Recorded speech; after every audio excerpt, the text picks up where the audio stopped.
Olá, meus irmãos, saúdo a todos com a gloriosa paz do Senhor Jesus Cristo. Estamos aqui hoje, mais uma vez, nesse domingo de Páscoa, esse domingo de celebração, onde a igreja, ela comemora, ela celebra que o nosso Deus, Ele está vivo e vive eternamente. Estamos aqui mais uma vez, fazendo uso deste espaço, deste canal. Eu quero dizer para você que tem nos acompanhado aqui, tenho certeza que você tem sido grandemente abençoado pelo Senhor Jesus Cristo. Você que tem nos acompanhado, você tem visto a centralidade de Jesus Cristo e da sua palavra, coisa que a nossa igreja leva bastante a sério. Então, se você quiser continuar sendo abençoado através deste canal, se inscreva aqui, eu tenho certeza que Deus continuará falando contigo. Amém? Graças a Deus, então vamos dar início ao nosso culto de celebração e adoração ao nosso Deus, porque grandes coisas Ele tem para realizar no nosso meio. Glórias a Deus. Quero iniciar então este momento fazendo a leitura de um versículo da palavra do Senhor que está em 1 Pedro, no capítulo 1, no versículo 3. Diz assim a palavra do Senhor: Bendito seja o Deus e Pai de nosso Senhor Jesus Cristo, que, segundo a sua grande misericórdia, nos gerou de novo para uma viva esperança pela ressurreição de Jesus Cristo dentre os mortos. Vamos orar? Deus, eu agradeço ao Senhor pela oportunidade que o Senhor nos dá de mais uma vez podermos celebrarmos e bendizermos o Teu santo e maravilhoso nome. Agradeço ao Senhor por tudo que o Senhor tem feito, pelo cuidado que o Senhor tem conosco, pela Tua proteção, pelas Tuas misericórdias derramadas sobre nós. Abençoa-nos neste momento, cada pessoa que assiste ou que ouve. Ó Deus, independente do horário, eu te peço que o Senhor esteja tocando através do poder transformador e regenerador do Teu Santo Espírito Santo. Ó Deus, é a oração que eu faço, apresento e coloco tudo diante do Senhor, no nome santo e poderoso de Jesus. Amém. Amém. Nós vamos louvar então o nome do Senhor Jesus Cristo. Bom, como Páscoa também é celebração em família, abri aqui as portas da minha casa para juntos em família aqui nós celebrarmos e bendizermos o nome do Senhor. Estou aqui com a Tamara, minha esposa, os meus filhos, Mateus e Felipe. Então vamos louvar e adorar o nome do Senhor. Vamos lá. Porque Ele vive, posso crer no amanhã. Porque Ele vive, temor não há. Mas eu sei que a minha vida está nas mãos do meu Jesus, que vive está. Deus enviou seu Filho amado para morrer em meu lugar. Na cruz morreu por meus pecados, mas o sepulcro vazio está, porque Ele vive, porque Ele vive, posso crer no amanhã, porque Ele vive, temor não há. Mas eu sei que a minha vida está nas mãos do meu Jesus, que vive está. Ficamos certos. Amém. Glória a Deus. Glória a Deus. Louvado é o nosso Senhor Jesus Cristo pela bondade e a misericórdia dele para conosco. Bom, hoje é o domingo de Páscoa, onde a igreja ela celebra a ressurreição de Cristo. O nosso Deus está vivo, Ele vive eternamente. E porque Ele vive, nós podemos crer no amanhã. A leitura que faremos está aqui no Evangelho de Lucas, no capítulo 24, dos versículos 1 ao 12. É um texto que trata justamente sobre a ressurreição. Diz assim, a partir do versículo 1, Lucas no capítulo 24, versículo 1 em diante. E, no primeiro dia da semana, muito de madrugada, foram elas ao sepulcro, levando as especiarias que tinham preparado, e acharam a pedra do sepulcro removida, e entrando, não acharam o corpo do Senhor Jesus.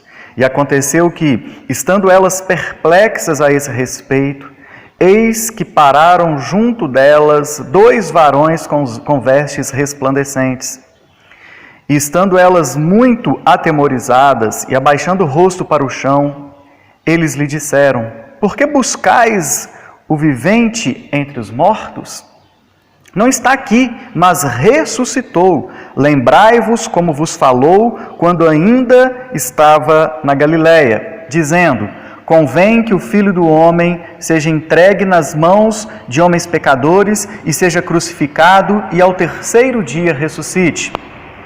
E lembraram-se de suas palavras, e voltando do sepulcro, anunciaram todas essas coisas aos 11 e a todos os demais. E eram Maria Madalena e Joana e Maria, mãe de Tiago, e as outras que com elas estavam, as que diziam estas coisas aos apóstolos.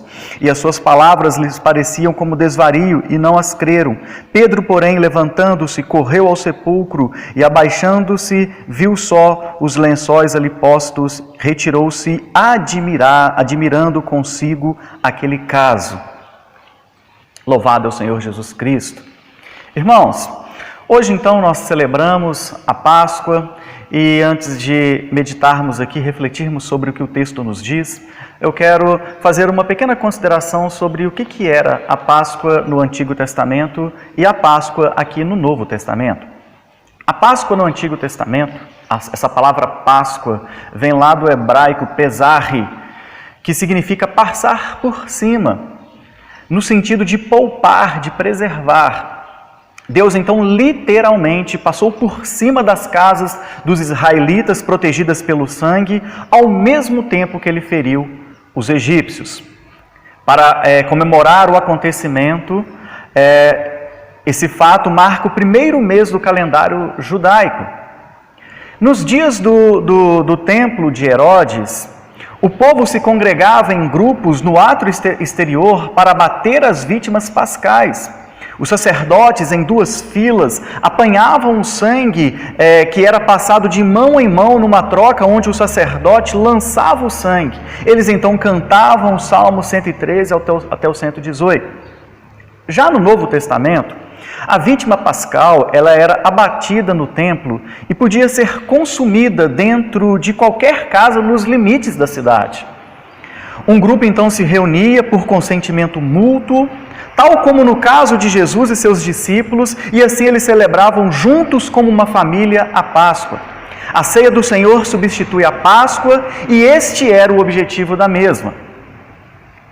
Irmãos, o que nós comemoramos hoje? Nós comemoramos que Jesus morreu, mas Ele ressuscitou. Então nós celebramos a vida, comemoramos a ressurreição de Cristo. A semelhança de Jesus, venceremos também a morte e teremos parte com Ele na vida eterna de Deus. Irmãos, e a ressurreição de Cristo, ela é uma vitória sobre a morte. Quando nós lemos a narrativa da crucificação, nós vemos que Jesus Cristo ele morreu por causa dos nossos pecados, ele se entrega voluntariamente, como um cordeiro mudo, pronto a ser imolado. Jesus Cristo se entrega para morrer no meu lugar, para morrer no seu lugar, ele se oferece voluntariamente.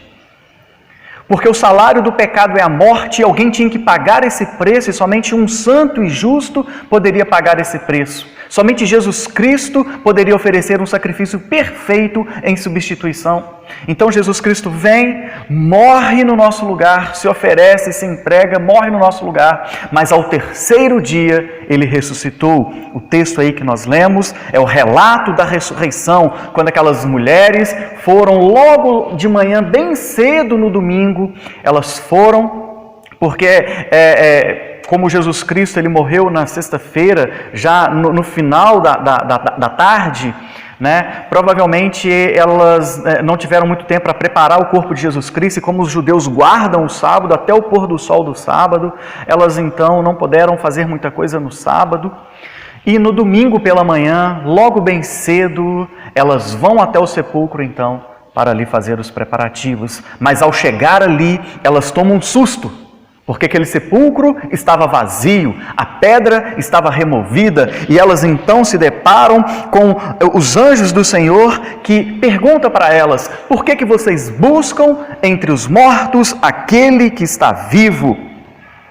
Ele não está aqui, mas ele ressuscitou, como ele disse que iria fazer.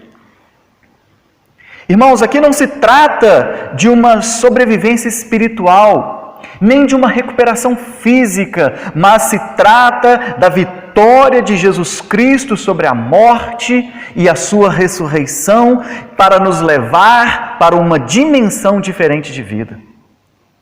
Então, quando aquelas mulheres receberam essa notícia, elas correram e se espalhou essa notícia entre os apóstolos, entre os discípulos, entre os outros seguidores de Jesus Cristo, ou seja, a notícia correu de que Jesus Cristo ressuscitou. E isso é claro que para a época foi muito alarmante, porque quando Jesus Cristo foi morto, para aquelas pessoas que quiseram matar Jesus Cristo, o problema estava resolvido. Mas agora a notícia é de que ele não está mais morto. A notícia agora é que ele ressuscitou.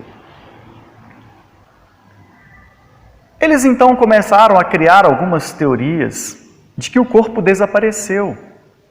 As narrativas da ressurreição começam com a visita de certas mulheres de manhã bem cedo, no domingo de Páscoa, quando elas foram até o túmulo, só que o corpo do Senhor havia desaparecido.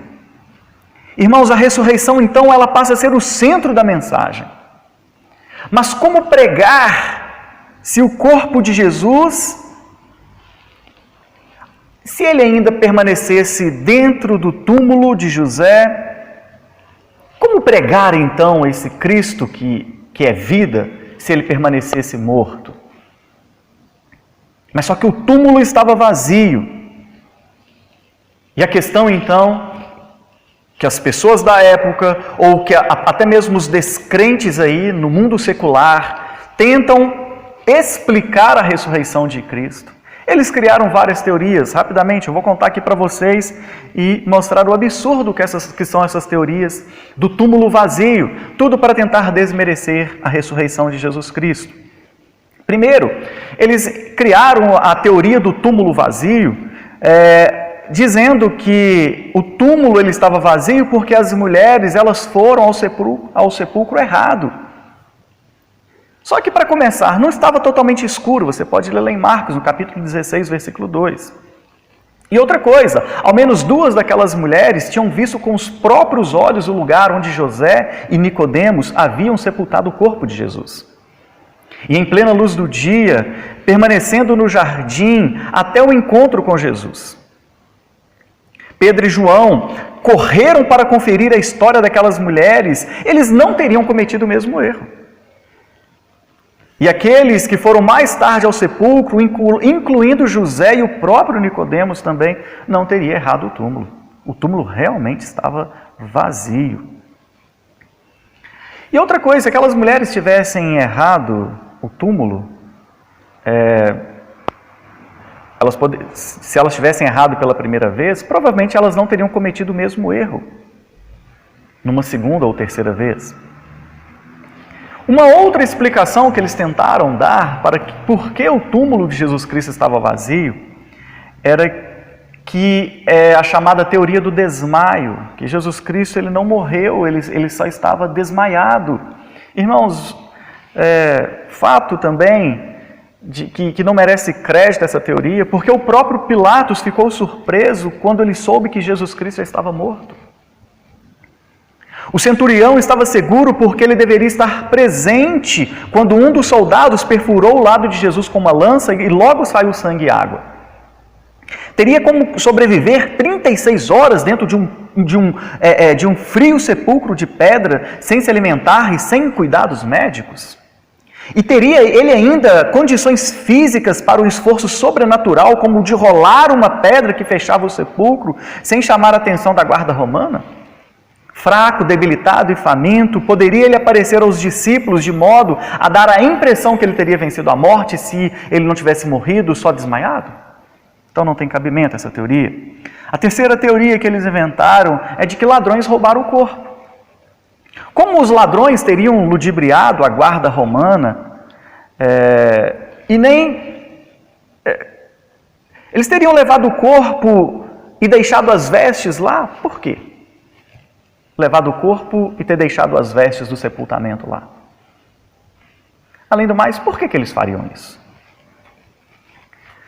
O quarto argumento do túmulo vazio é de que os discípulos teriam removido o corpo. É interessante porque Mateus relata que esse foi o boato que os judeus espalharam nos primeiros dias. Ele escreve que Pilatos, tendo dado permissão para José remover o corpo de Cristo, recebeu uma delegação de sacerdotes e de fariseus que disseram, abre aspas, Senhor, lembramo-nos de que aquele embusteiro, quando vivia, disse, depois de 3 dias ressuscitarei. Ordena, pois, que o sepulcro seja guardado com segurança até o 3º dia, para não suceder que, vindo os discípulos, o roubem e depois digam ao povo, ressuscitou dos mortos, e será o último embuste pior do que o primeiro. Isso Mateus relata lá. Agora, a pergunta que fica é, seria razoável que uma guarda selecionada, como a guarda romana ou hebraica, dormisse em serviço quando a orientação foi para que redobrasse o cuidado? Devemos então crer que eles estavam proclamando aquilo que eles mesmos sabiam ser uma mentira deliberada? Será que aqueles homens e mulheres apostariam a sua própria vida para pregar uma mentira? Se eles roubaram realmente o corpo de Jesus, pregar a sua ressurreição seria espalhar uma verdade conhecida e planejada. Eles não somente pregaram a ressurreição, como sofreram por ela. Estariam eles preparados para serem presos, açoitados ou até mesmo morrer por uma mentira? Então isso simplesmente não soa verdadeiro. É tão improvável quanto impossível. Os evangelhos e o livro de Atos não deixam dúvidas de que os apóstolos eram sinceros. Eles podem ter sido enganados, se você prefere pensar assim, mas eles não eram impostores. Hipócritas e mártires não são feitos do mesmo material. A quinta teoria do túmulo vazio é de que as autoridades romanas ou judaicas mantiveram o corpo sob custódia. Elas deveriam ter um bom motivo para agir assim. Talvez tenham ouvido comentários sobre a ressurreição de Jesus e temiam uma fraude. Assim, conclui o argumento, a fim de prevenir a trapaça, eles tiveram a preocupação de confiscar o cadáver. Já observamos que poucas semanas depois da morte de Jesus, os cristãos proclamavam com ousadia a sua ressurreição, espalhando a notícia rapidamente. As autoridades tinham diante deles um curso de ação óbvio. Precisavam apenas, então, apresentar o corpo e publicar uma declaração do que havia acontecido. Mas em vez disso, eles ficaram calados, recorreram à violência, prenderam os apóstolos, ameaçaram, açoitaram, aprisionaram, caluniaram, conspiraram contra eles e até os mataram. Mas tudo isso seria totalmente desnecessário se eles estivessem de posse do corpo de Jesus. A igreja nasceu sob o alicerce da ressurreição. Não havendo ressurreição, a igreja desmoronaria. O que a ressurreição de Jesus Cristo nos diz, então? Sem a ressurreição, meus irmãos, nós permanecemos em nossos pecados. O que quer dizer que a obra de Cristo não estaria completa se Ele não ressuscitasse. A ressurreição lida com toda a amplitude da nossa vida, presente, passado e futuro. A ressurreição aponta para o futuro, quando habitaremos e reinaremos com Ele nos lugares celestiais. A ressurreição não fala somente do futuro, mas também da esperança de uma vida nova e melhor aqui agora, presente. A ressurreição de Cristo cancela de forma única o poder do pecado e da morte, anulando assim o nosso passado de pecado através da morte e da ressurreição de Cristo para aqueles que o confessam como Senhor. A mensagem cristã fala sobre o perdão dos pecados, mas ela versa também sobre a esperança que procederá da morte. E essa esperança, ela fala de uma vida nova e de uma vida melhor. Irmãos, sem a ressurreição, a nossa fé é vã. Sem a ressurreição, a nossa fé é vã por não dispormos de esperança. A ressurreição nos dá esperança. Eu lembro até um caso, estava trabalhando um conto com um grupo de adolescentes, um conto muito antigo esse conto, chamado A Menina dos Fósforos. E neste conto, no finalzinho do conto, essa menina, né, tem uma vida muito sofrida, muito difícil, ela acaba morrendo e o narrador, né, do conto, no final, ele aponta que essa menina morreu e ela tinha ido para o céu. A narrativa nos aponta e mostra isso de maneira bem clara. Então, quando eu estava com esse grupo de adolescentes trabalhando este conto, e uma das perguntas era se essa menininha teve uma vida tão sofrida, se ela tinha vencido, se teria sido melhor para ela ter morrido e ido para o céu. Um adolescente, então, ele me perguntou o que eu achava, se teria sido melhor.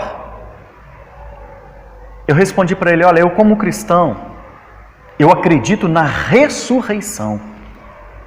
Então, isso quer dizer que a morte, ela não é o fim. Eu acredito em Jesus Cristo, que Ele preparou uma vida maior, melhor e mais ampla para mim. Essa esperança é a ressurreição de Cristo quem nos dá. Irmãos, e a maior evidência da ressurreição de Cristo talvez seja a transformação daqueles discípulos de Jesus. O Espírito Santo veio somente depois que Jesus Cristo ressuscitou e subiu aos céus. Está registrado lá em Atos. Então foi através da ressurreição que o medo de Pedro foi transformado em coragem. A dúvida de Tiago foi transformada em fé, a incerteza de Tomé foi transformada em convicção. E diante então dessa realidade da ressurreição, eu quero pensar em algumas coisas em termos práticos aqui para a gente. E diante disso eu lembrei da história do martírio de uma mulher da igreja primitiva chamada Felicidade. Essa mulher chamada Felicidade, ela tinha 7 filhos. Nessa época da igreja primitiva, as mulheres, quando elas se tornavam viúvas, se elas assim desejassem, e se elas fossem membros das igrejas, elas poderiam se consagrar inteiramente para o trabalho da igreja, que por sua mão a igreja daria para elas o sustento. E assim se fazia, entre outras razões, porque nessa sociedade era muito difícil, nessa época, era muito difícil uma viúva pobre sustentar a si mesma. Então muitas mulheres nessa época, quando elas se tornavam viúvas, elas acabavam se ingressando ao trabalho ministerial da igreja e a igreja então a sustentava. E às vezes também até com uma forma de preservar, porque às vezes a mulher ela acabava até como maneira de sustentar, contraindo um casamento pagão, né? Então a igreja ela mantinha certas mulheres assim, e essas mulheres acabavam trabalhando muito para a igreja. E essa irmã chamada Felicidade, o trabalho dela era tal que ela começou a incomodar os sacerdotes pagãos. E esses sacerdotes pagãos, então, decidiram impedi-la com o propósito de a acusarem perante as autoridades, juntamente com seus 7 filhos, se ela não cessasse o seu trabalho para a igreja, se ela não parasse de pregar a Jesus Cristo, de fazer a obra do Senhor Jesus Cristo. As autoridades falaram para ela que eles iriam a entregar. E foi o que aconteceu. Ela foi capturada, junto com seus 7 filhos, presa, e o prefeito então tratou de convencê-la, primeiro com promessas, tentou convencê-la que ela negasse Jesus Cristo, que abandonasse a Jesus Cristo. Primeiro ele fez algumas promessas e viu que não estava dando certo, ele começou a ameaçar a irmã Felicidade. Até que essa senhora respondeu para todas aquelas autoridades, todas aquelas pessoas que a haviam prendido. Eles responderam para eles: olha, vocês estão perdendo o seu tempo. Viva, eu venceria vocês. E se vocês me matarem em minha própria morte, eu vencerei mais ainda. Porque aquela mulher, como todos os cristãos, acreditam na ressurreição. A ressurreição nos dá esperança de vida. A ressurreição, ela nos move, é o ímpeto, é o fogo da igreja. A ressurreição dava coragem e audácia e perseverança aos mártires da igreja. A esperança da ressurreição mudou radicalmente a forma como Paulo vivia. Ela o libertou de uma vida material, uma vida de consumismo. Deu a ele o poder para ir sem as coisas que muitas vezes as pessoas sentem que devem ter nesta vida. Foi desta forma que Jesus disse que a esperança da ressurreição deve mudar o nosso comportamento. A ressurreição evidencia a graça operante de Deus sobre as nossas vidas. A ressurreição é o brado, é o grito audível de Cristo que diz: eu venci o mundo e vós vencereis também. João 16:33. Você vê quanto poder e autoridade ele tem? Ele é capaz de evitar, Jesus Cristo mostrou ter o poder de tornar a vida, de voltar da sepultura, de vencer a morte. Então, como ele não conseguiria devastar os nossos inimigos, ele escapou da cruz, da morte de cruz. Ele venceu aquela morte e hoje ele está vivo. E ele está vivo para mostrar o quanto ele ama você. E eu quero dizer que ele nos ama livremente. Ninguém o forçou a fazê-lo. E agora ele está livre. Nós, através de Jesus Cristo, estamos livres para passar a eternidade com Ele, com Jesus Cristo nos amando com um amor onipotente, aquele amor da ressurreição, e agora poderemos viver eternamente debaixo desse amor para sempre, graças a Deus por Jesus Cristo. Porque Jesus Cristo, Ele está vivo e Ele vive eternamente. Aleluias. Eu quero orar. Jesus, eu quero agradecer porque nós sabemos que o Senhor está vivo e o Senhor vive eternamente. Muito obrigado, Deus, muito obrigado, Espírito Santo, por nos revelar a Jesus Cristo. Jesus, muito obrigado porque o Senhor se entregou, morreu na cruz por nós, mesmo sem nós merecermos. O Senhor ressuscitou para que através da sua vida nós vivêssemos também. Jesus, somos gratos ao Senhor e eu oro pedindo, ó Pai, então, que a nossa vida corresponda a este tão grande amor no qual o Senhor demonstrou por nós, morrendo no nosso lugar e hoje está vivo e vive eternamente. Pai, que possamos então vivermos na Tua presença, honrando ao Senhor, diante do Senhor, porque o Senhor é um Deus que está vivo e vive eternamente, para a honra e glória e louvor do Teu nome. Oramos e te agradecemos. Amém. Amém, Jesus. Irmãos, oro para que Deus continue abençoando a sua vida cada vez mais e mais, e que a graça do Senhor Jesus Cristo e o amor de Deus e a comunhão do Espírito Santo seja com todos vós. Amém. Que o Senhor Jesus Cristo te abençoe e te guarde.